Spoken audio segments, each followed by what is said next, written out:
In today's episode, we're going to be continuing our tour of cryptid sightings all around the United States. Also, if you guys are into storytelling of the mysterious and supernatural, you should go ahead and hit that subscribe button because I release content every other day. Let's do it. Hawaii.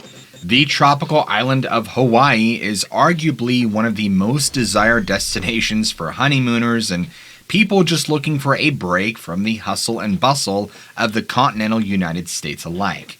Once on the island, depending on which of the 8 main islands one prefers to stay on, it is likely that you'll get at least one good folklore story about that particular area without even having to ask. This is because Hawaiians are very superstitious and will quickly tell travelers the reasoning behind the tale. These beliefs are also very important to the people that call Hawaii home. One such legend is that when traveling by boat, one is not to bring bananas aboard. Apparently, it is bad luck. The story is that bananas would rot at a rapid rate, so transportation of this delicious fruit would have to be delivered at a fast pace, leaving the fishermen in their charge no time to fish while at sea. This became a superstition, as fishing was how the men made the majority of their money. Another popular legend is that of the night marchers, and it is said that if you whistle after the moon rises into the night sky, you will call upon these ancient Hawaiian warriors looking for a way to reclaim their territory or to enter the new world. If you are out after dark and hear drum beating, it's best to undress, lay face down in the dirt with your head tilted away from the drum sounds. These brave men would travel at night to transport the highest-ranking members of the local tribes. These demigods were so special, no one were allowed to look upon them lest they be killed. So, if you hear the drums and conch shells in rhythmic order, best to find a place to hide. Also, urinating on yourself is said to protect you. Oahu is one of the most popular islands in Hawaii for families to visit. With white sandy beaches, luxurious resorts, a zoo, and an aquarium and water parks, Oahu has many friendly family activities for all ages and fun, and in 2022 is still voted one of the most action-packed islands for kids. Perhaps that's why the Green Lady child Snatcher picked this specific island for her horrible deeds. You see, the Green Lady is a vengeful spirit said to roam the forest looking for her lost child. Because she can't find her own, she will take yours if left unattended. The Green Lady would often take her children to the botanical gardens, but to get there, she would have to cross a gulch. One day, she had become separated from one of her children, and try as she might, couldn't find them. She begged people for help in locating the missing child, but no one seemed to care. She returned to the forest to search alone with her remaining children and was never seen from again. A Green Lady stalks the woodlands, watching for a child to get just a little too far away from their parents. She sings or whistles to lure the child deeper and deeper into the trees until they become lost, and this is when she pounces. She scoops them up and runs away with child in tow. The monstrous woman is said to have green, moss-covered, scaly skin, sharp, jagged teeth, long black hair, and a smell of decaying organic matter. Her song is supposed to be irresistible to children. On April 11th, 2006, Rick and Trish Davenport decided to take their family to Oahu, Hawaii. They lived in Wisconsin, and the winter that year had been particularly long and harsh. They could use the break. The trip to the beautiful island was uneventful, but the 7 family members were happy to get to their hotel. They had planned for an event for every day that they were there, and all activities went as planned. That was until the last full day they were on the island. Trish had wanted to see the botanical gardens, but there was no time with everything else they had scheduled. That was until the tour of a turtle sanctuary had canceled their reservation due to a problem with their filtration system for the tanks. No one would be visiting the turtles that day. Trish, knowing they now had time, suggested a picnic for their final day. This would be perfect as everyone was exhausted from almost 2 weeks of non-stop plans. The family loaded up their food and a blanket for a short drive. The garden was beautiful and sat right next to the forest. The children were running around playing freeze tag while the parents talked and reminisced about the last 2 weeks. About an hour later, as Trish recalled, the oldest child came running to his parents, screaming about their youngest had wandered off into the woods. At first, Trish and Rick weren't too alarmed. Out of all of their children, the youngest, aged 8, was the explorer, which made her very resourceful. She had taken to the woods back in their hometown many times before, but never went far. The parents began calling her name, but heard nothing. Feeling a little panicked now, Trish sent their oldest to get their cell phone just in case they needed to contact the police for assistance. They agreed that if she wasn't found in 20 minutes, they would call for help. The family split up into 2 groups, venturing into the forest and starting to call the child's name. Every few feet, they would stop and listen for footsteps or cries for help coming from her. 15 minutes later, Rick stumbled upon his youngest daughter, sitting by a stream crying. "Daddy," she spoke. "I didn't mean to." But Rick didn't care. He was just happy to have found his daughter. So he scoops her up into his arms, headed back to the garden area. Trish was relieved to see them coming out of the tree line unharmed, but had already contacted the police. Even though she was found, the police took a report anyway, and this is what the child told them. She had been playing tag with her siblings when a woman in a green bathrobe called out to her from inside the forest. Curious as to what she wanted, the girl followed her, and before she knew what was happening, the foul-smelling thing had grabbed her by the arm and was dragging her deeper and deeper into the woods. She cried out for help, but when she saw the woman's face and teeth, she was too frightened to say anything more. The pair had come upon the stream, and the woman let go just long enough to cross, leaving the girl on the other side. She turned to the girl and motioned for her to follow, but her father calling for her had made the bad woman disappear. The girl gave a description of the would-be kidnapper in great vivid detail. She had long black hair, was smelly like fish, and had green skin that resembled moss. The parents didn't know what to think about it. Police kind of just gave each other a glance and told the family they should go as is since it was getting dark. Rick overheard the police talking about the green lady, or something close to that. When he asked them about what they had said, they told him just to get to his family and get back to the hotel. Now later that night, after the children were asleep, Rick had gone to the conference room in the hotel lobby and began looking up the name Green Lady Oahu. This is when Rick Davenport shook with fear for the first time in this whole ordeal. Could it be true? Was his daughter almost taken by the grief-stricken entity? He logged off, shivered, and went back to his family, vowing to never let his children wander into the forest ever again. Idaho is said to be the home of arguably the scariest-looking cryptid in the entirety of the United States, with an elephant trunk for a nose, 10-inch canine teeth, a serpent's head, black whiskers on its face, spiny fins rising from the neck, a black horn coming from its head, and a forked tongue that shoots poison. The Swan Valley monster was first reported at a riverbank near Olds Ferry, Idaho. The description went on to say that the creature has an alligator body with porcupine spikes lining the spine from head to tail, and a black and yellow molted coloring, walking on several legs. The men that reported the sighting back in the 1860s said they fought the thing with all their might, but it wasn't until one of the men shot it in the eye that the serpent thing gave up the battle and fell half in the water, half on land. Poison had spewed from the creature's head, instantly killing anything that it touched. Positive it was now dead, the group raced back to town to fetch the wagon and horses to drag it back for the townsfolk to see. But, returning to the site, the men were shocked to find the beast gone. No other sightings of the Swan Valley monster have been reported since. As scary as the cryptid is said to be, another water creature is said to be even more sinister and creepy because they could supposedly lure people to them thinking they are following the sounds of a cooing baby. They are known as the water babies. Massacre Rocks, Idaho is the grisly site of a horrifying crime, of compassion, maybe.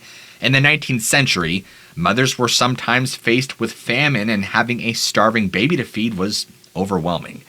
To give these unfortunate souls a chance to be found by someone that could afford to feed them, mothers would take their newborns to a local river or stream, place them in a basket, and push them into the water, in hopes they would find greener pastures elsewhere.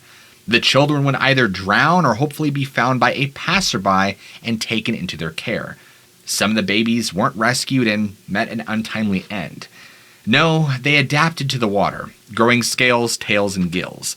They learned how to swim, surviving on fish and bugs and other offerings of the local forest and waterways. When they grew up, the now adult half-human, half-fish beings sought vengeance for the wrongs enacted upon them by the wicked mothers that left them to their demise. They thirsted for the blood of humans and soon adapted a method to lure people to their fate of death. They would use the soothing sounds of a cooing like a baby and the sweet, innocent laughter of a beautiful woman to trick those close by the water into succumbing to their will. Of course, that's all legend. But the water dwellers would drag the victim into the water, it said, drowning them just as the creature was left to do. If you visit Idaho to partake in fishing or boating, be extremely careful of the water babies, for you could be their next victim. The woman was a beautiful brunette with green eyes, 5'9" to 5'10", Native American, but no one knew her name. She had been brought into the hospital by an ambulance after she was found on the shoreline of a local lake. Doctors worked around the clock to stave off several lung infections that she had contracted over the last several weeks. Police had released a sketch of her with no luck in relocating a family member. As she languished in limbo, the coma seemed as though it would keep her in this suspended state of unconsciousness forever. The 5th week she was in the intensive care unit, a nurse had noticed the woman's finger twitching while she was having her vitals checked. The nurse reacted and reached for the call button on the wall and requested all available staff to the room. 8 hours later, the woman was sitting up in her bed listening to the doctor tell her how she had arrived in the ER, practically deceased from drowning. She remembered nothing save for her first name, Tanisha. Now, a couple of weeks later, Tanisha was sent to the step-down unit and soon after discharged home with strict orders to counseling and follow-ups for her lungs. The young woman felt fine, though. She was a little bothered by how she ended up in the hospital in the first place, but it wasn't on her list of top priorities to solve. For a few months, Tanisha got back into living her life. She returned to light duty as an aerobics instructor and even attempted to take on a full class load at the local community college, although she did have to cut back to part-time as counseling interfered with her scheduling. One thing about her incident continued to bother her. She was frightened of water where she had never been before. She mentioned this to her therapist, and they decided to work on exposure therapy. Slowly, Tanisha would approach water until the anxiety was unbearable, then push herself a little further. This approach seemed to work until one evening when the memories of what had happened came rushing back as she sat at the poolside, dangling her feet in the water. This is what she had been doing that day, and she could see the water, feel the breeze, taste the air. In an instant, she found herself sitting on the small wooden dock of the lake, looking out over the willows swaying as the waves of water lapped at their stalks. Tanisha closed her eyes and felt the warm sun caress her face. Just as she was about to lean back to lay on the dock, something had brushed her foot. At first, she thought it was nothing more than maybe a fish taking a curious nibble to her toe. But as she leaned over the water, expecting to see her reflection and possibly a fish swimming near the surface, she saw the face of another woman. No fish, but also a woman. And before she could react, she was now under the water with no time to gasp for air. Deeper and deeper and deeper she was dragged, her lungs screaming for a breath, her vision beginning to narrow and blur, and her last thoughts were, "I'm going to die." The water hitting her face caused her to snap back into reality, and Tanisha sat there on the side of the pool, breathing deep, telling herself she was all right. The deep breathing was a technique her therapist has taught her, but she couldn't tell if she was trying to gasp for air or from the flashback and trying to calm herself. She withdrew her feet from the pool and waited for her therapist to arrive so she could tell her what had happened to herself that day. As Tanisha recalled, she had been at the lake soaking up summer's first rays of sun. The days were longer now, and she wanted to stay at the lake as long as she could. The water on her feet was a refreshing break from the hot deck where she had been sitting just moments before. As she sat, playfully splashing herself with water, she had begun to lay back when something touched her foot. She went on to tell her therapist every little detail she could recall, down to the mermaid thing's humanistic features. The therapist sat in silence, hanging on every word. When Tanisha was done, the therapist leaned over and told her that she believed her. This is what she needed to hear. She was grappling with the events enough without being discounted as a liar. It took the young woman a couple of years to be able to return to the water, although she does not swim in anything but pools to this day. She often wonders just what it was that grabbed her, pulling her to the depths of the murky abyss. In an exclusive interview, Tanisha says, "I guess I'll never know, but I do wonder why it let go." On April 25th, 1973, Greg Garrett, a young boy living in Enfield, Illinois, was accosted by an unknown beast while playing in his backyard. The creature had 3 legs, slimy skin, claws, red eyes, and serrated teeth. It was only when the thing tried to stomp the boy that he was able to get away. He ran to the safety of his home and told his parents what had happened. Later that day, a neighbor by the name of Henry McDaniel reported a similar-looking creature banging and scratching at his door and eventually attempted a break-in. This caused an uproar in the community and prompted people to come from miles around to witness any phenomenon they could conjure up. Many people reported hearing a banshee-type scream in the area, and others reported seeing the slimy gray monster themselves. Illinois is also the home of the Murfreesboro Big Muddy Monster. This tale also took place in 1973 and took an entire community hostage as police investigated several reports of sightings. There are photos, eyewitness sightings, reports, and letters all accounting for the creature that scared locals for months, to the point they even stayed in their homes, refusing to venture out even for groceries. The large beast is said to be covered in mud, as its name would suggest, with a roar that shook windows and probably the knees of anyone that encountered the thing, and has a stench that rivals the stickiest, nastiest trash heap. For 2 weeks, police were able to collect evidence in the form of footprints, photos, and, of course, eyewitness stories. Authorities asked the public to stay vigilant when leaving their homes, as the beast was said to be 7 feet tall and estimated to be around 350 pounds.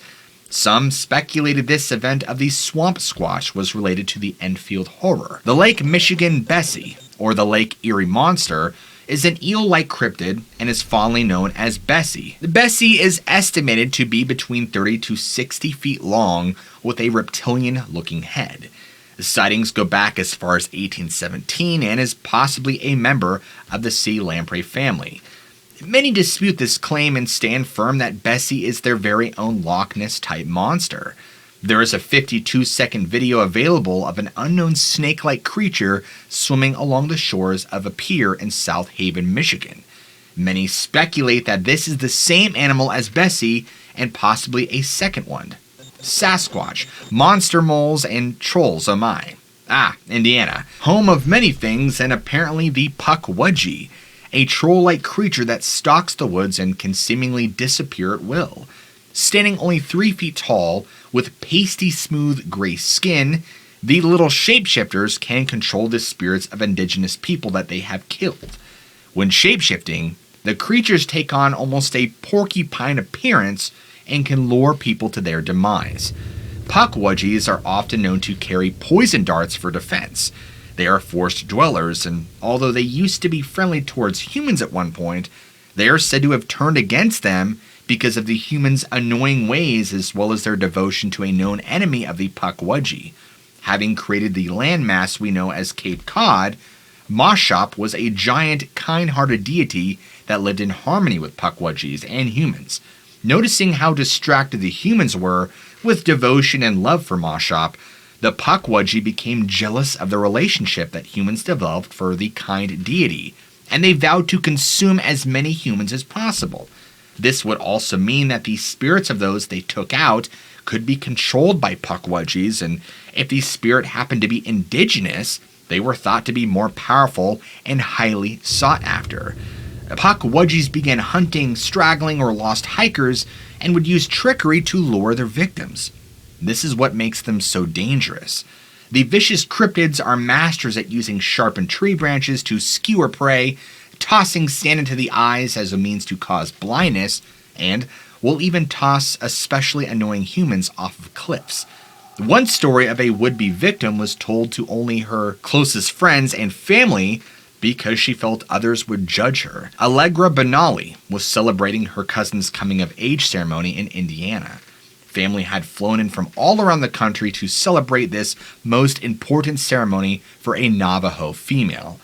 Allegra and her cousin Seraphine had been very close growing up, as they lived next door to each other most of their childhood.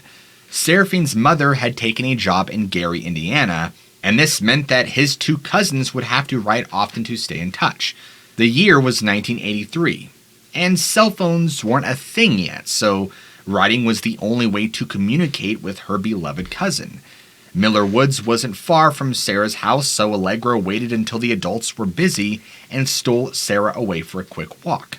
They couldn't be gone long because the celebration had lasted for days, and because almost all the attention was on Sarah, people would notice they were gone. The girls made their way onto a path and were deep into the national park within moments. Laughing about school and talking about boys, just being in there in the forest with her best friend made Allegra happy. Happier than she had been in a while. She had been depressed since her cousin had moved because Sarah was the only female close to her in age in the neighborhood. The forest was cool, with a fine mist hovering. As the two chatted, Allegra felt as though they were now being watched.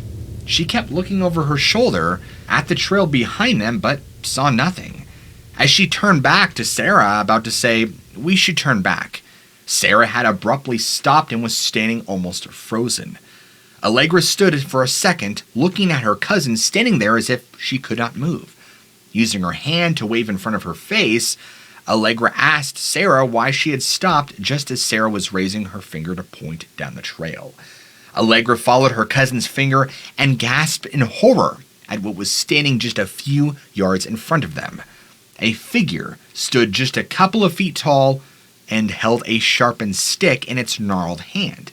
Its face was a grotesque mass of flesh with wrinkles and moles, and drool dripped from its chin as it half smiled, half hissed at the girls through its sharpened teeth.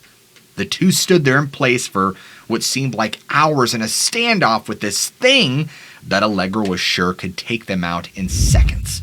Sarah whispered, "Run." But as she turned to go back down the trail, Allegra grabbed her arm. "No, don't run," she warned her cousin. "Just back up slowly," she urged. Leaves crunched under their feet as the two walked backwards, never taking their eyes off the creature. They came to a small bed, and as soon as they had lost sight of this troll thing, as Sarah would go on to describe it, Allegra said, "Now, run!" And they took off like a shot, running so fast that Sarah felt as though she was floating. Able to see the parking area where cars should be, the girls knew they were now close by. Being out of the forest, they just needed to make it to the main road. Just a few feet from the entrance, the troll steps out from the bush so close to them, Sarah almost trips over it. The thing raises its hand as if it were going to throw the sharp stick at them, and Allegra grabbed her cousin's arm and steadied her, then dragged Sarah up and around the obstacle. Just as they passed it, the stuck jutted out and scraped Sarah's leg, causing a nasty gash that bled instantly. She screamed, "Come on," urging, limping, but still able to jog and run. The two finally made it to the road, and 10 minutes later were walking towards the adults that they could see now standing in the yard of the house. Seeing the gash on Sarah's leg and how flushed both of the girls looked, the adults began to ask what had just happened. Allegra explained what they had seen, and her grandmother told them that they were lucky to have made it out of the woods, because they too had encountered a Pukwudgie, and those were one of the most dangerous creatures. Allegra still finds it hard to walk in the woods. Not long after the celebration was over, Seraphine's family moved back to Arizona with their family. The two girls are still close and try to never mention that day again. Iowa, the home of the Hawkeyes. Iowa became the 19th state to join the Union in December of 1816. The name Hawkeye is heatedly debated as to where it came from. However, the name is so loved by Iowans, the University of Iowa would take the name to use for the college's athletic teams. Iowa is also home to another type of school called the National Cryptid Society in Iowa City. The NSC offers studies and media about cryptids found in Iowa, such as the fence-railed dog of Highway 12. Now, the black dog is a story said to originate from New Jersey, but each state has their own version or legend of the black dog. This legend, as told by locals in a small town called Westfield, is said to have a black dog that, if seen by passerbys, is an omen of death. Described as 10 feet long, nose to tail tip, and having red eyes, is said to chase after cars, keeping speed as the terrified driver tries to speed away, only to lose control and wreck. The dog comes to collect the victim's soul. If that isn't scary enough, another Iowa legend is that of the Lock Ridge Monster. On a particularly cold October morning in 1975, Lock Ridge Lowell Adkins was out early on a turkey hunt when he had stumbled upon tracks that were far too big to be that of any animal he had ever seen. The tracks were 10 inches and had 3 toes with what looked to be sharp claws at the end of each toe. As Adkins searched the area, he came upon 4 mutilated turkeys. Authorities summarized that the tracks could belong to anything but took the report. Not long after the Adkins sighting, the Lock Ridge Monster, as it was now named, made its next appearance on the farmland of Gloria Olson and Herb Pfeiffer. The two reported seeing a bear-like creature with a monkey face that was prowling through their cornfields at night. Most thought this was just another Bigfoot sighting, but changed their tune real quick when they saw the tracks left by Lock Ridge Monster. A typical Bigfoot print is twice the size of these tracks we're seeing here in Iowa, stated Ramona Hibner of the South Mountain Research Group based out of Florida. Hibner went on to say that animal slaughter is out of character for the vegetarian Bigfoot. The mystery that unfolded over a couple of weeks in the small Iowa community remains unsolved to this day, and faded into just another legend status, but not before garnering national attention. Perhaps the most famous Iowa cryptid is that of the Van Meter visitor. There is even an entire festival that happens every year to memorialize and celebrate the date of this strange creature's arrival.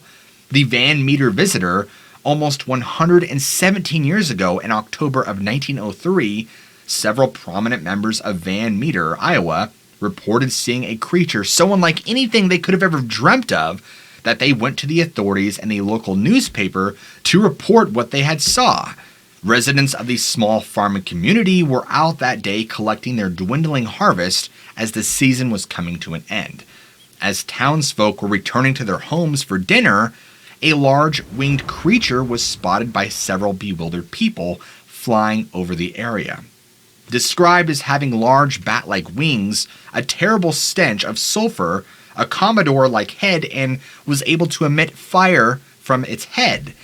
Men would run for their peacemakers and fired upon the beast. No one knows if it was hit, but the winged creature was too fast for even bullets.